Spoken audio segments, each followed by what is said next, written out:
করবো, মনটা ভীষণ খারাপ। একা একা বোরিং লাগতেছে, ভালো লাগতেছে না। আসলে কোনো মানুষকে যদি আপনি সত্যিকারে মন দিয়ে ভালোবাসেন, আসলে তাকে আপনি কখনো পাবেন না। মনের অজান্তে যদি কোনো মানুষকে আপনি ভালোবেসে ফেলেন, আর সে যদি বিবাহিত হয়, তাহলে তো সব শেষ। সেরকমই মনের অজান্তে আমি একজনকে ভালোবেসেছিলাম, কিন্তু আমি জানতাম না যে সে বিবাহিত। পরে আমি জানতে পারলাম সে বিবাহিত। কিন্তু বিবাহিত হলেও যখন তার সাথে আমি কথা বলি, কিন্তু 50-50, সেও আমাকে ভালোবাসে, আমিও তাকে ভালোবাসি। সে একবার বলে বন্ধুত্ব, একবার বলে ভালোবাসা।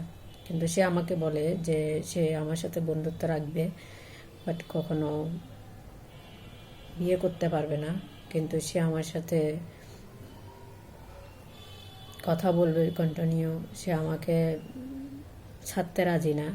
কিন্তু তার ফ্যামিলিতে আমি তাকে কোনো, আমার ইচ্ছা মতন তাকে কোনো SMS করতে পারবো না, তাকে কল দিতে পারবো না। সে সব দিক দিয়ে আমাকে বাধাগ্রস্ত করে রাখতেছে। তাহলে আমি কিভাবে তাকে বন্ধুত্বের ভালোবাসা দিয়ে আগলে রাখবো? আমারও তো একটা মন আছে, আমিও তো একটা মানুষ।